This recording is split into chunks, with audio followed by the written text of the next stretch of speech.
For those of you I haven't met, my name is Simon Han. I'm the CEO of Deakin Prime, the corporate education of Deakin. And we host probably about 6 of these lunches each year where we look at a topic that's dear to our heart and that we believe will resonate well with our clients and those we have networks with, and get some gun speakers in to come and talk to you. So pleased to kick it off this year. We even, I hope you appreciated that we organised some wine and chocolate in the foyer as you came up to get going. No, thank you for coming.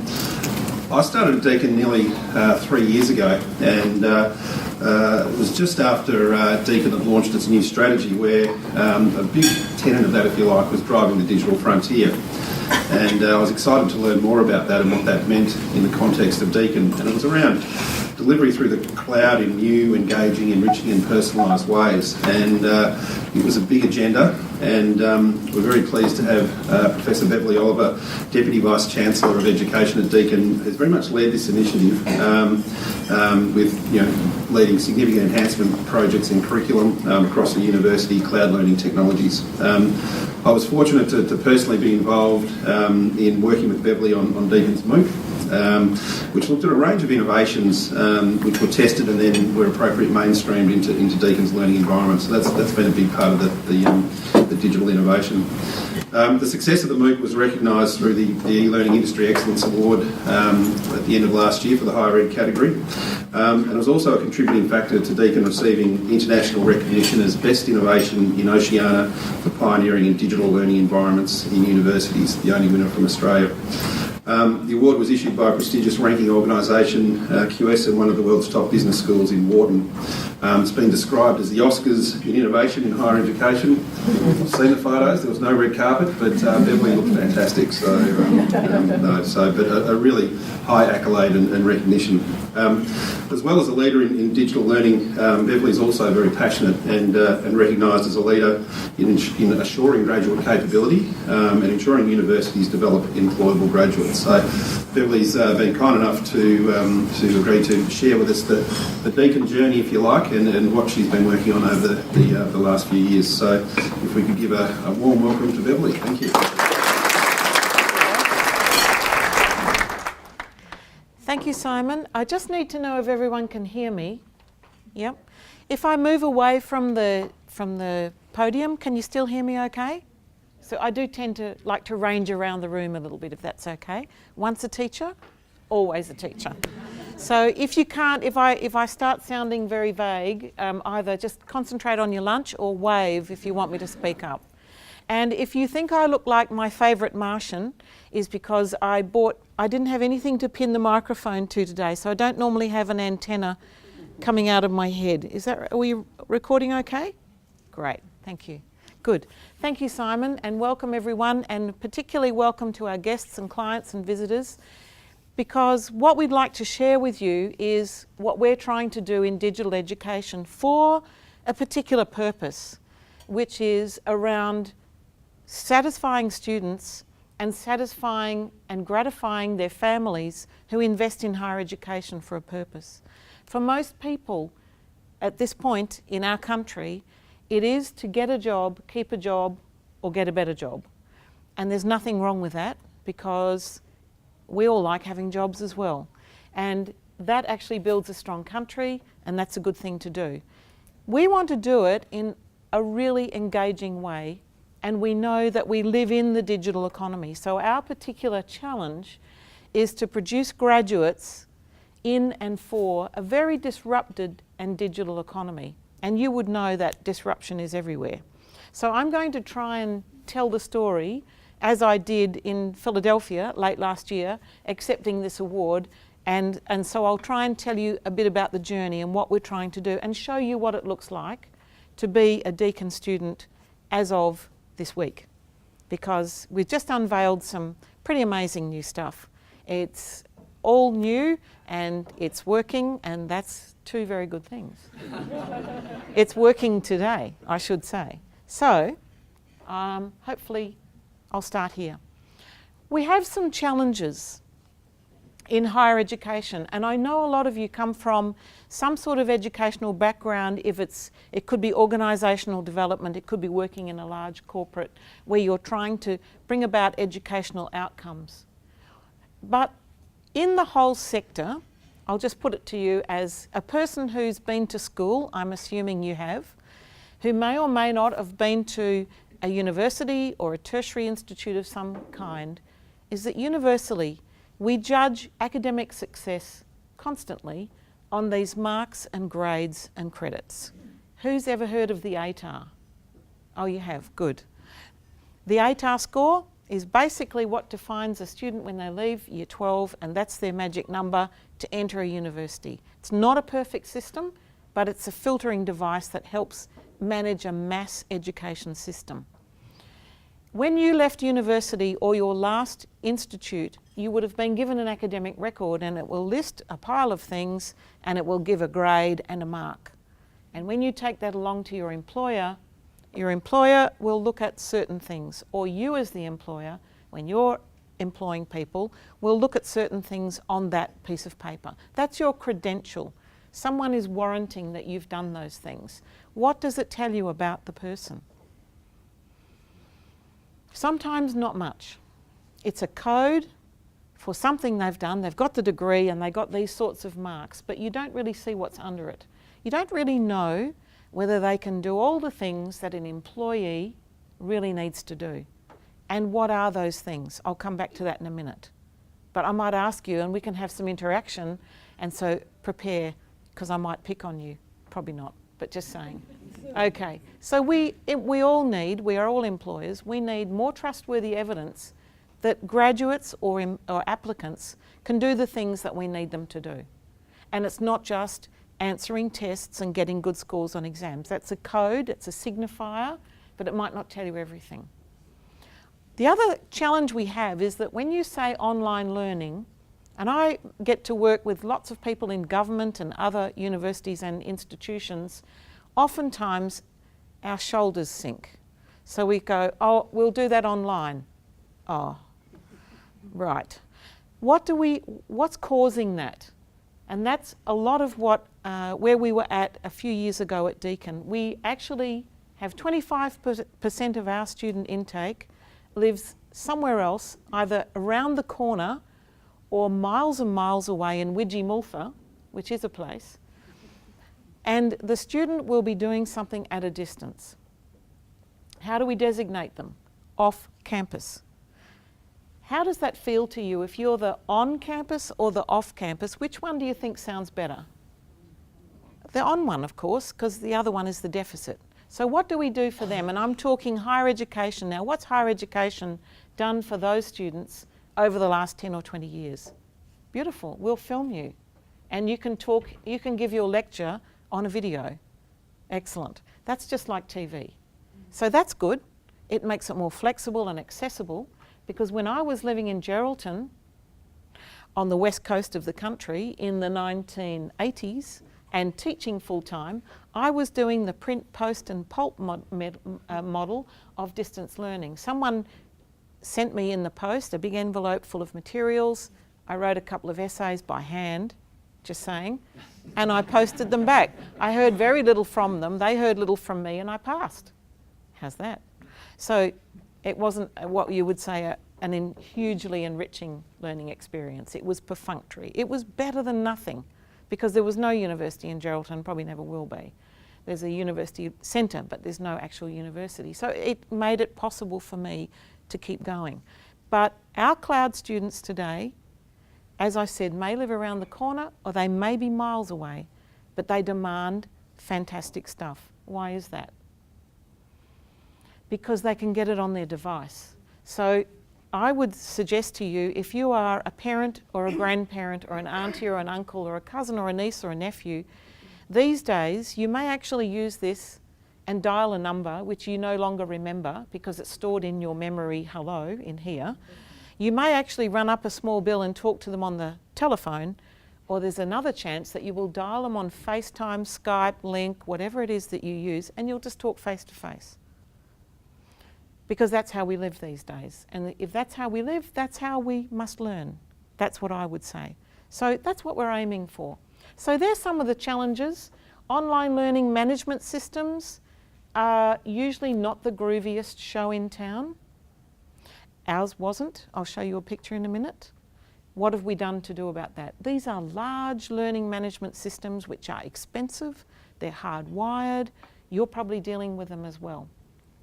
So, there's some of the challenges. This is the agenda, our Live the Future agenda that Simon mentioned. We started this 3 years ago. I got here 5 minutes before Simon, and this is what we came up for. In learning, that's the Deakin offer.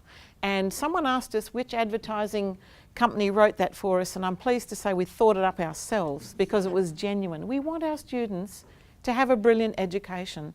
We do not resile from the fact that we want them to be brilliantly educated and employable, but they're not mutually exclusive things. Fantastic education, where you are geographically, academically, digitally, whatever it is, and wherever you want to go in your life.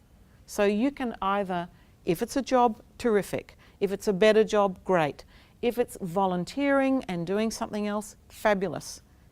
That's the offer that we want to deliver on. So that was the job we set ourselves. Around employability, we often get a little bit confused in our sector, which is the number of graduates you get who get jobs we refer to as employability, but it's not really. That's employment. We're in a tough market. You may know that this is the worst year for years for graduate employment. The stats straight out of the sector in every university suggest it's tougher and tougher and tougher. There are many reasons. We spend time trying to figure it out. Maybe it's because we've had a GFC a few years ago and older workers are not leaving the workforce. Maybe there's some political instability and people are not hiring. I don't know. But the point is, as a university, there's not a great deal we can do about the external factors. But as a learning organisation, there is a great deal we can do about that, which is making sure our students have those particular skills and attitudes and attributes which give them the best chance of adapting amid the disruption to be ready for this. And I think also, since Professor Mance York wrote that in 2006, I think we're living in this area and time where it's not just about getting a traditional position, it's about educating graduates to create their own jobs, to create their own startups maybe, or to create their own modes of employment so they can make a living. So that's kind of the place we're in, where traditional institutions, traditional jobs are starting to disappear, new ones are starting to come. We can go on about that maybe a little later. So this is what we're trying to do. The model for us is to identify those 8 things. I said a minute ago I might ask you, but there you go. They're the 8 things, more or less, we think, doing all our research across the sector and with other institutions, those are the things that probably will make you a better citizen and a more employable graduate. Now, they're very, very high level there. They would be contextualised for every degree that we offer. So the thing that Simon referred to is, and what we've been working on for the last 3 years, is reinventing and reimagining every degree that we offer, several hundred of them, to make sure when our students leave, we can see rich evidence they can do those things, contextualised to whatever it is that they're doing. If it's health, for example, it might not say teamwork, it might say interprofessional work practice. It might say something like that. If it's law, and I see Jean de Plessis is with us from the law school, it might say something slightly different in digital literacy. But they are the high overarching things. And what I'd like to show you is we've tried to, in our digital system, build these icons everywhere and at all levels across the student experience. Because there's only so much we can do as well.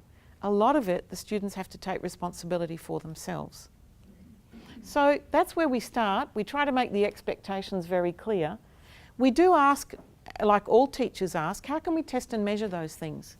Now, I don't know if anyone's invented the test, but I haven't found it, of how you can measure global citizenship. What makes someone a global citizen, and how can you give them a test to find out? You actually can't, I don't think. So we actually ask ourselves this question. So 2 questions for us. Which bits can we test and measure, and we'll do that? And number one, discipline knowledge, we're pretty good at that. The others, not so much. But with the other question, the students have to be able to show us they can do all these things before they go. So we would like them to leave with a rich portfolio, digital, of rich artefacts that show they can do all those things in the context of whatever it is they're heading for. Now you can see I'm talking in large abstract terms here. The rubber hits the road when those ideas actually go down to the course level, and people who deliver units and courses, which is what we call them at Deakin, can build that into the course. And so it's all around evidence. Evidence for assessment and evidence drawn on life experience. The evidence includes the marks, grades and credits that I talked about. We're sticking with marks, grades and credits. That's the currency that our students trade in. So if I did ask Jean du Plessis if he's ever heard a student say this, "Excuse me, sir, is this on the exam?" If the answer is yes, okay then. If it's not, maybe. Would that be true? So we're looking for richer evidence than just the marks and grades. As I say, we're keeping that, but we're adding. So here's our strategy in a nutshell. We're enhancing all our degrees to make sure that students produce evidence for employability. That's their personal property. That's their artefacts from assessment. And it's engaging. On campus, in the cloud, whichever, it's engaging. So we do a bit of talk to the screen and capture that in a movie, but more and more we want interaction. We want interaction. So that's it. And this is the other part, is all about assessment. As I just said to my business and law colleagues this morning, enhance every degree, knock yourself out. But if you don't change the assessment, students won't do anything different. Because if you can pass by not attending any lectures, turning up on the last day, and I see knowing nods from people who've done this themselves and got enough, scraped together the 50 marks, why would you do anything different? So reimagine it to be authentic and authenticated so we know who's doing the work, and make it an opportunity for students to create and curate, as they go along through their life, evidence for employability. Using an e-portfolio, a portfolio, Dropbox, LinkedIn, we don't much care what it is. It's a portfolio approach to evidencing learning. So that's where we started. Come in. This is, just before I got here, we implemented a system, a learning management system called Desire to Learn, best of breed, good learning management system, or we are filming, so I'll be careful what I say. Best of what was available, really. Have a look at it. Put yourselves in the shoes of an 18-year-old or a 35-year-old. You've just come off Facebook, or you're 35, you've got a mortgage and 3 kids, and you've just moved your money around on your ANZ app. You're using WhatsApp, Pinterest, Twitter, whatever, and hello, digital frontier. Check out that exciting environment that we were giving our students. Do the words table of contents signal something to you? Hello, it's a book. In fact, if you're not sure, it says it twice. There's 2 lists saying table of contents. Now, I'm being a bit naughty. That was a good first start for us. That was great. It was better than what we had, but look at it. It's not very digitally, it's not very engaging to look at. And you can see my comments in the big box there. It's a great big expensive system. It's hardwired because our competitors use the same system. So D2L will change it for us, but they'll give it to our competitor as well. Not so good. It's off the shelf. It's very textual. Pictures are not happy in this environment. Movies tend to go down the screen and you just get another book on a shelf, book on a screen. So you can see there, not so great. So that was one of our challenges. So what did we do? Well, if I go back before I go there, and I have to work with 300 or 3,000 Jean du Plessis, and I keep pointing out Jean because he's my token Deakin academic in the room, and there may be others, but I can just see Jean there. I need to convince him that we need to do this way differently. But that big system is very hardwired, what to do. So this is what we decided. Simon, Wendy Palmer, where are you? Yes, I know, we've all got the scars, but look, this is what we did. We said, let's build a Mooc. So we went to Janison, a different platform. Very light, very agile, very good people to work with. And we dreamt up a whole different way of doing things. That's the front door, that's what it looked like. Now a Mooc is a massive open online course, you may have heard of them. Lots of Ivy League universities in America, for example, Australia, others, are offering a whole course or a subject, if you like, for free out on the internet, and you can go and learn something or not. You can sign up, not finish, and most people don't finish. There's a very high attrition rate because it's free and you don't get any credential usually. Sometimes they'll give you some sort of certificate if you pay money or do something, whatever. I'm personally responsible for most of the high attrition rates because I go into them all, just find out what they're doing because I'm looking for ideas and then I leave. So, you know, there you go. It's called the competition. So this is what we did. Where we went was we made a new platform, and our colleagues at Janison worked with us because we decided the other journey was too cluttered. Where do I go in this? So there's the journey. About, learn, engage, network, evidence, get credit. So that was our overarching design. Very simple and quite elegant, we think. Again, and Wendy was personally responsible for a lot of this design. What we tried to do was keep the words to a minimum, have something visual and engaging to watch there. So I'm just giving you some screenshots of what we did. That was typical of what was in the Learn button. We add in simulations. So this was an imaginary island. As you saw from the previous slide, the topic was humanitarian leadership in areas of disaster. And so this was a pretend island where there were all sorts of things happening, and of course the student had to react and do something. So we tried to do the best of digital learning, or whatever we could do. In the engaging one, we tried to make a discussion forum, something a little more active and interactive and visual and so on. Has anyone here been in a discussion forum in an online environment and lost the will to live? Just saying, but you know what? I don't want to go, you know, thread. Oh, no, sorry, don't ask that question here. You go up to that thread to, no, please, really. So we tried to do something different there. And Wendy, of course, and Simon can give you much more information around the detail. In the network, one of our problems inside Desire to Learn is that once you're in one of our units, you can't readily communicate with the world. It's a walled garden. If you're not a Deakin student, can't connect with you. Here, we gave them buttons where they could find each other on Facebook, and then we didn't have responsibility for them. They could maintain their connection later on. We also added in short movies and animations. Here's a tip. What we think is if it's longer than 1 minute, forget it, no one's going to watch it. Yep, even the cat videos are getting shorter. Isn't that right? I watched one the other night and it was 3 minutes and I just thought, oh, ho-hum, too hard. But this is one of the things that we tried to do where we reinvented assessment. So if you have a look at that screen, you can see those icons. We used the same outcomes, the overarching ones. We made the outcomes very clear. And we said, you know what, to be successful in this, you need to be able to do this, this and this. So we specified it. We gave the students rubrics so they could see what the standards were. And instead of setting an assignment, we gave them a topic and said, go make some evidence that shows us you can do this. So they did all sorts of things. It was for the unit coordinator who ran this, Dr. Phil, it's his real name. He found it an exhilarating experience, and he'll never teach the same way again because his students just bowled him over. They made animations, they made movies, they made all sorts of rich and interesting things. He wasn't ploughing through hundreds and hundreds of essays or whatever it is that he normally does. So we sort of set them free with the standards and so on.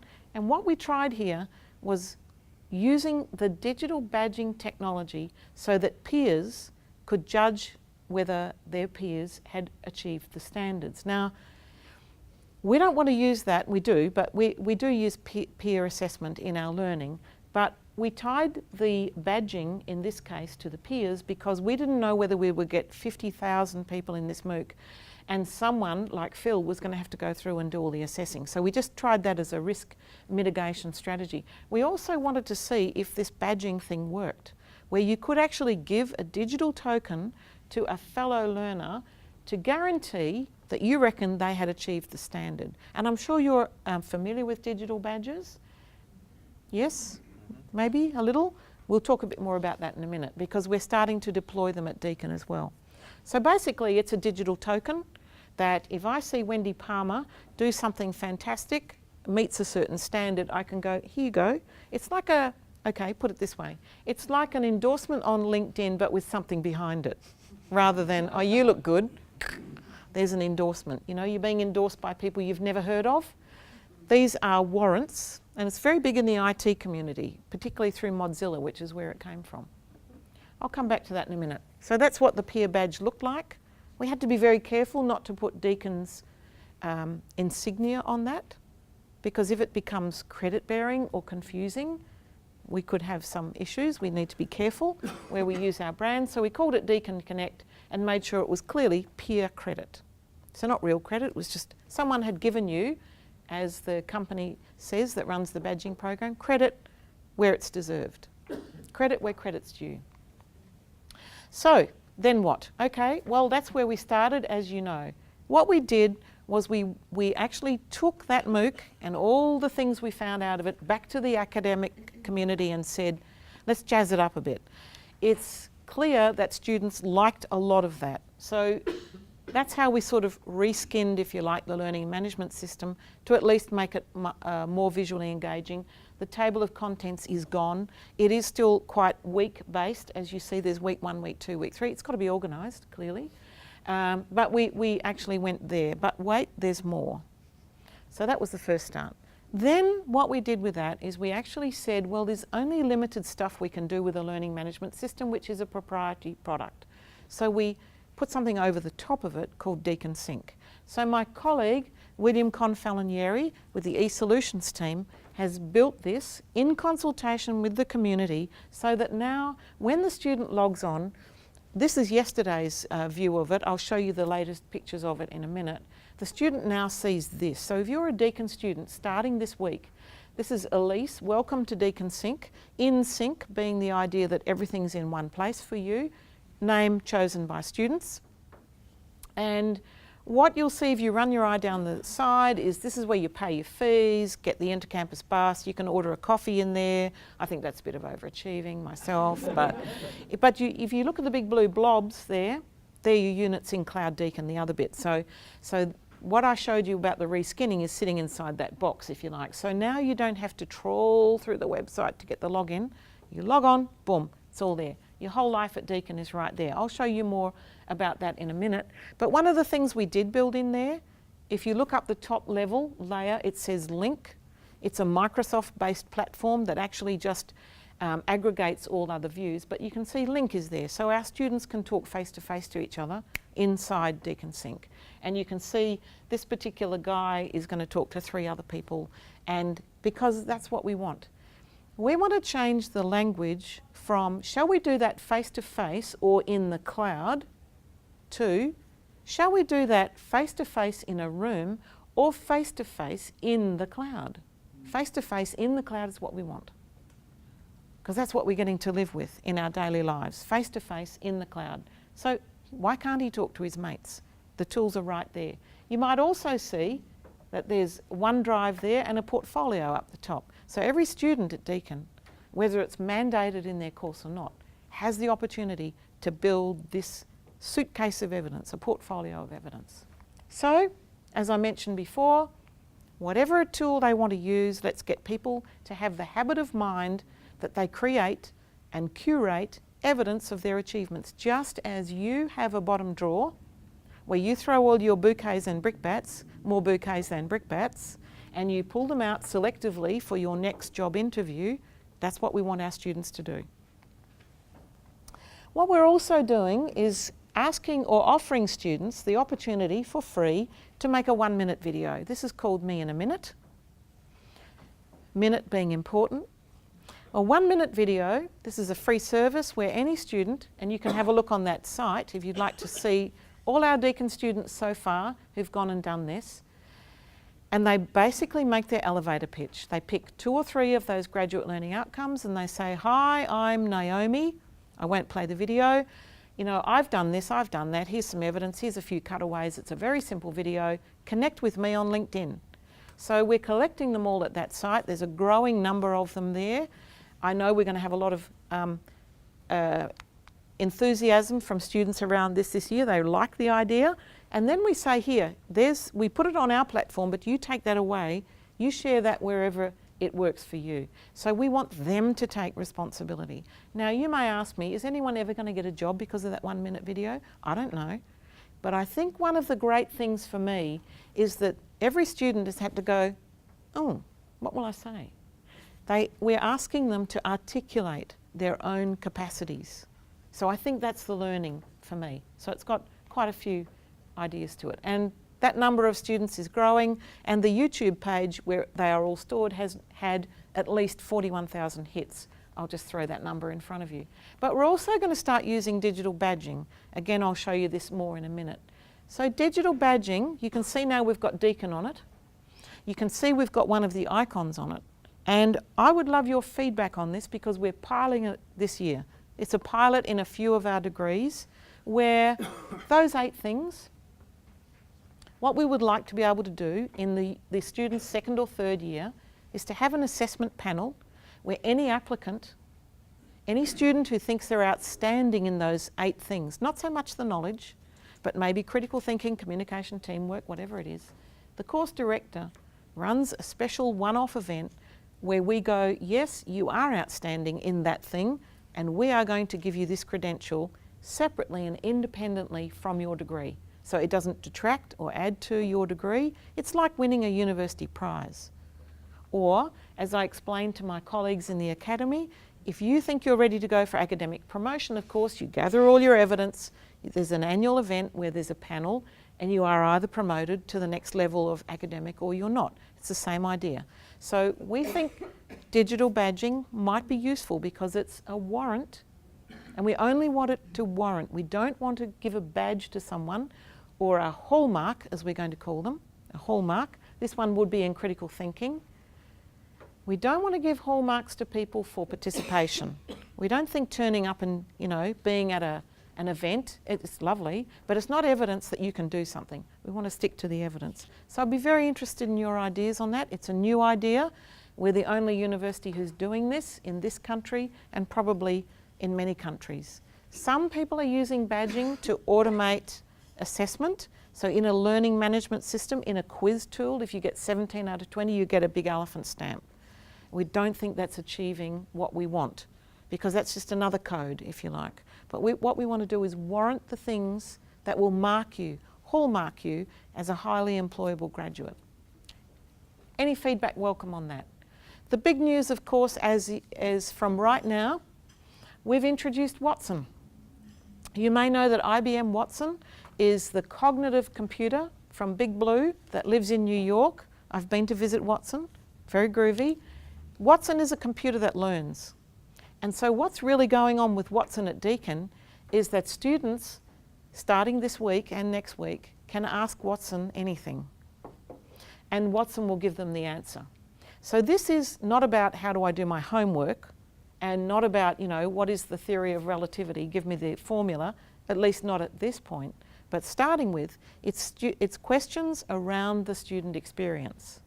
Where is this? Where do I go for that? How do I get my Deakin card? La, la, la, la, la. We've been training Watson for the last 6 months. So we're pretty pleased and proud about this. So what I thought I would do in a minute is I'll show you a little bit of Watson. So that's what Deakin Sync looks like now. There's a profile tool about to become available. What we're doing is building in, going back to those 8 levels, those 8 graduate learning outcomes, we're building in multi-layers of approaches to these graduate learning outcomes in an elegant digital way, we hope. Because we think evidence of success is marks, grades, credits, plus rich artefacts that show you can do what it is. That's our framework that we've been using, and I won't go right around those, but you can see I've been talking to those. So today, that's really what Deakin Sync looks like. We've given it a reskin as well, and you can see it's basically the same as before. There is a whole jobs page in there, which we're promoting. And also, this profile section is about to be released where the student can write about themselves, add their 1-minute video from me in a minute, which is the bit in the middle, pin up evidence as they go. If they think it's great, they can pin it up there. But then they can also apply for these hallmarks and they will become visible in Deakin Sync. But that profile page, if the student simply ticks a box, they will share that on Facebook, LinkedIn, Twitter and so on. So that's the idea. So they get exposure and get used to marketing themselves as future employees. But this is what Watson does. So if you see on the very right-hand corner up here on the screen, it says, new to Deakin, ask Watson a question. Well, I took some screenshots from my phone to demonstrate what Watson actually does. So when I log on to Watson, so those bits in the middle are just off my phone. Hi Beverley, what can I help you with today? Remember, and there's some privacy issues, don't send personal information, la la la la la. What would you like to know? So I asked it, where can I find food on campus? There are a lot of food outlets to choose from at Deakin. To find a list of food outlets, please click here. Boom, off you go. So there's the food. Now this is early days. Watson's got its training wheels on. So I tried a very vague question. Do I get a discount? Because it's a natural language ability. Oh, okay, says Watson, what were you asking about? Was it this, that? Because all those answers are there, or none of the above. So I tried to clarify my question. You can find out about paying fees by contacting Deakin Central. I followed the link and I thought this was good too, because this is what more and more of what we want to do. So when I go to the real website, that was on my phone, you can chat now. So a live person is there, so someone can actually help you. It goes straight to a warm human being, not just Watson. So Watson is the first level, if you like. And then there you go. Tell us a bit more about yourself. I tried this one. I thought, you know how you've got to break Siri as soon as Siri's invented? What's the meaning of life? And that was the answer. In case you can't read it, anyone who tells you that life has a single fixed meaning is probably trying to sell you something. Got another question? And so on. So I thought I might just show you. I think this is going to be...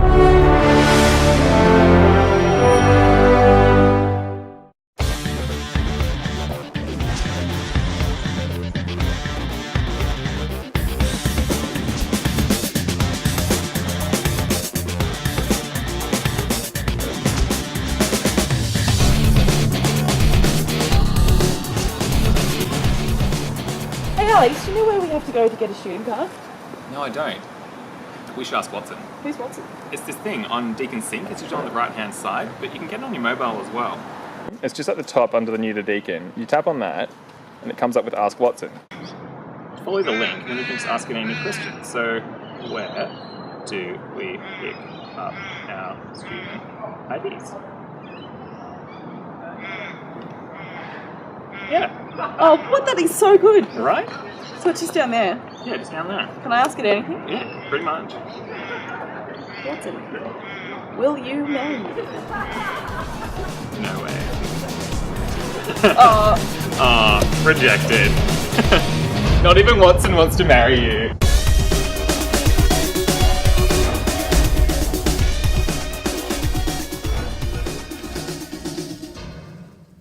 They're our drama students. And if you want to know what Watson says to the marriage question, because I've asked it to marry me 4 times, it says, I'm flattered, but I'm married already to my day job, answering questions. So we've actually created some of those answers. The students, we've had a pile of students working on this, and of course they're scripted, just as Apple did when they released Siri, because everyone knew they would ask funny questions. So Watson is learning. I suppose what I wanted to finish up on, and I'll stop now in a minute, is that what we're trying to do with the digital tools is be discerning. Gadgets and goggles, because that's what's coming, gadgets and goggles are bright, shiny things that are interesting. They're sometimes helpful, sometimes not. But we want to select the ones that will actually help a student at Deakin have a better experience, hence Watson, because so many students are stuck for knowledge or drop out because they can't get their question answered at every university. So we thought that was a good tool for that. But all the other tools that we're trying to adopt, we want them to be for the best kind of learning, for the best kind of outcome for the student. So I hope that's been interesting. I'm very happy to have any questions, ideas, comments, complaints, whatever. No, complaints, see Simon. Anyone. Happy to have a question. Thank you.